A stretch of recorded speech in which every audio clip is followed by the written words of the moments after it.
Guess what, guys? I'm not dead. Except on the inside.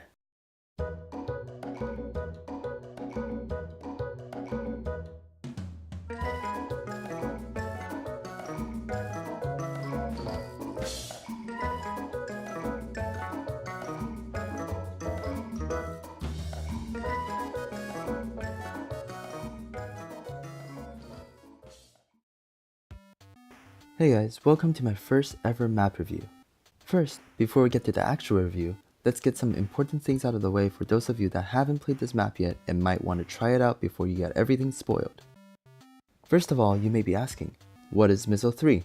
Well, this map, according to the creator, is a puzzle/adventure map with 3 chapters, each with its own boss fight and a hidden minigame. You can also set the difficulty level. So for example, if I find the puzzles too hard for me, I can make them easier and wonder why I'm not studying for the classes I have an F in. The length of this map is moderately long, with my first run through on medium mode at around 1.5 hours and my second run on hard mode at around 1 hour. To predict the time it would take to finish a run on easy mode, you can set up a linear function where X is the difficulty and Y is the time it takes to complete the map. So the time it would take to finish a run on easy mode would be, what? You also do not need to have played Mizzle 1 or Mizzle 2 in order to understand the story in this one, as the maps are only connected by their name. And finally, the most important question, should you play this map? Yes, the answer is yes.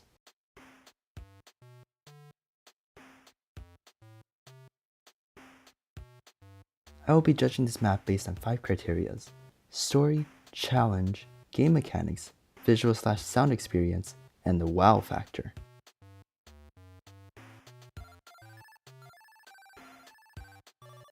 So the story of this map is simple.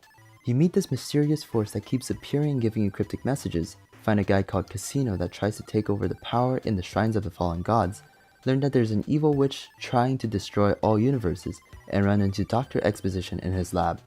Then spatio-temporal gaps appear and begin destroying universes. So you run into a portal, go into the last remaining universe, fight skeletons, explore King's Bay to find treasure to save your brother from a drug lord, find crystals to open up a temple, fight the witch, kill the witch, and recreate the universes of the Big Bang. Oh, and the mysterious force is also you. The map attempts to do all this within 1.5 hours, which leaves many unanswered questions in the end. Who was Casino? Why does the witch want to destroy all the universes? And is the reason why people don't say YOLO anymore because it's not cool or because they all died? Also, the main plot points of the story only show up in between puzzles most of the time, so it ends up being disconnected from the actual experience.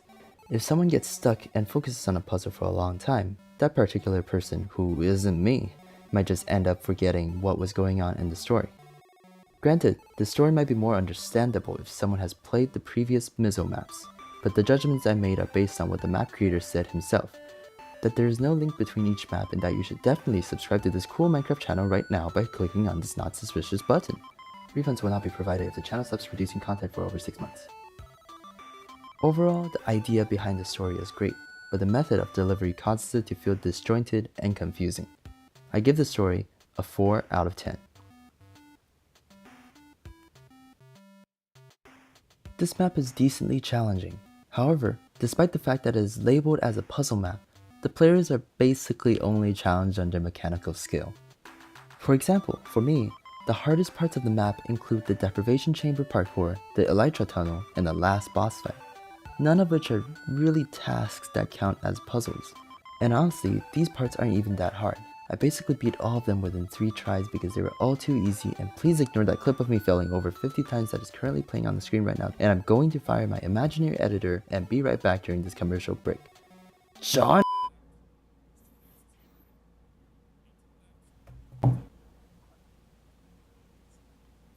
By this. The only challenge that could come from the puzzles is from trying to understand what the goal of the puzzles are. After that, all other variances of the same puzzles are extremely easy to solve. An example of this could be seen in the 3rd chapter, where there are these puzzles where you have to walk on each green tile only once. This may be confusing for someone who just saw the puzzle for the first time, but the next time the puzzle appears it is extremely simple. Now, not having challenging puzzles doesn't make the map terrible. However, the challenge of the mechanical skill in this map isn't great either. The biggest problem with the mechanical skill / parkour sections is that there is no clear progression in difficulty. Most of the time there are just sudden spikes in difficulty that just become tedious and cause players to be stuck for a long time. On a side note, the map maker did include an option for the players to change the difficulty. This does help quite a bit in the third chapter, where different paths open up for players to allow easy access to gems on easier modes. However, the difficulty option is inconsequential overall as it only makes minor changes to the levels most of the time. The easy mode makes the most forgettable and insignificant lava jump easier, but doesn't change anything for the freaking deprivation chamber. I gotta keep this PG. So in the end, the parkour is tedious and the puzzles are a complete joke. I give the challenge of this map a 0 out. Wait, what's this? Could this be the final piece that completes everything the map is missing? A rabbit? Oh my god, it is! This changes the whole game! The parkour, the puzzles, they all make so much sense now. I take back everything I said. I give the challenge not an 8 out of 10, not a 9 out of 10, but a 5 out of 10?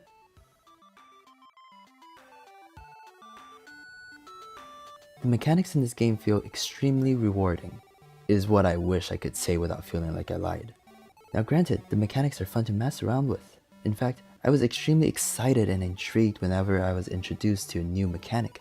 Think about how things like separate tools for breaking different blocks, the aeration grids, the block pushing, the elytras can all come together to make a good puzzle. The whole time I was wondering how it could develop into one big unifying experience. It never happened.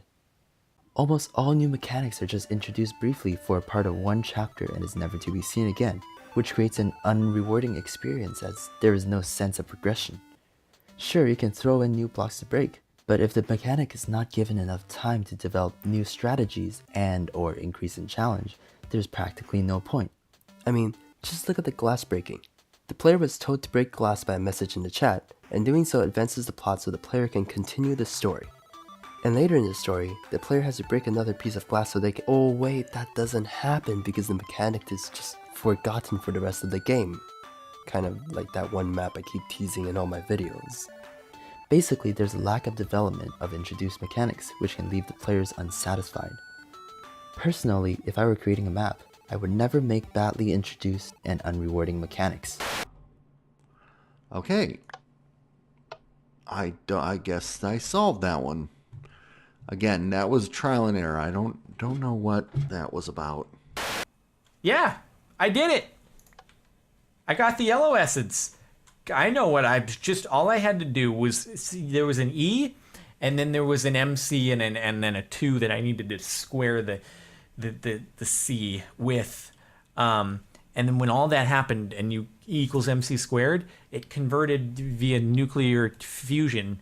It converted a lot of the nuclear matter directly into energy, and then what it did with that energy is it put the sand right there, and that's what happened, right? Right. Also, the boss fights. Man, the boss fights. I had high expectations after seeing the trailer and reading the map maker's own words, saying, I introduced in this map some classic fight and some strategic boss fights. And yeah, they're fun. They're not. All the major boss fights can be boiled down into 2 actions. You run around in circles and you hit something. That's it. And that's not an exaggeration. Here, let me give you some examples. In the first witch fight, you run around in circles to dodge potions and hit the witch into danger zones to damage the witch. In one of the robot fights, you run around in circles to get the robot's missiles to hit itself to disable its shield so you can damage it by hitting it. In the last witch fight, you run around in circles to not get caught by a firewall, and you hit fireballs to damage the witch. Running around in circles is not fun. In fact, the whole time I was just wondering why I have to watch my character run around in circles, because frankly, if I wanted to watch something run around in circles for 2 hours, I'd be watching NASCAR.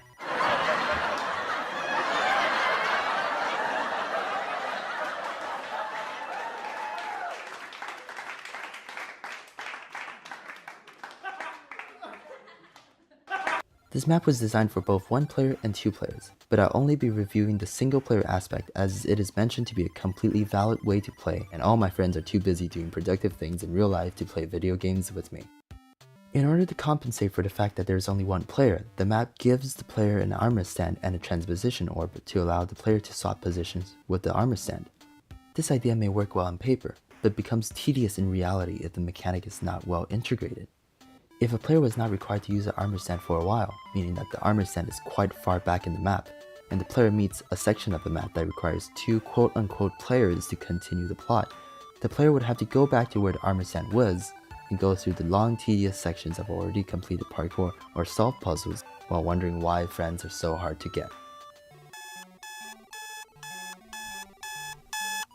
Oh man, my 10. minutes are up? I can actually talk about the nice stuff now? Alright. Now, the mechanics are not completely terrible. There's some parts of it that are quite enjoyable actually. The aeration grids that players can climb on are extremely fun to use and the floor walking puzzles are also very satisfying. It's a shame that these things are not used more often in the map. Overall, it would have been so much better if the map focused on a few mechanics instead of trying to tackle so many at once. I give the mechanics a 6 out of 10. It's pretty good. Okay, I have more to say than just that. The visual elements of this map are great. It can be clearly seen that the map maker has spent lots of time on designing the layout of the look of the stages and the look of the custom block and entity models.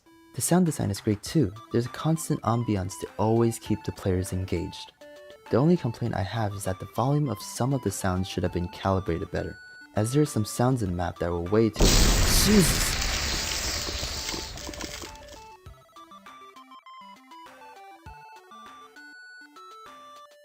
You know, originally I wasn't going to include this section, but after realizing how much flack I give to the map creator for the first few criterias, I decided to put in this section to highlight where the map really excels. What I call the wow factor is not exactly a single part of the map that I can point to. It's the amount of attention and effort that can be felt that the map creator used to carefully build a refined experience using all the aspects of the map, even if each individual portion may be extremely mediocre.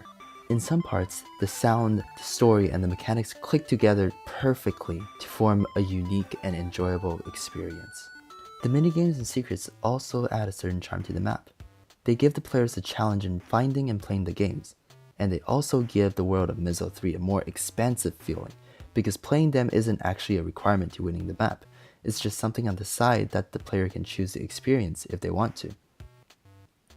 And that's about it. I give the wow factor a 9 out of 10.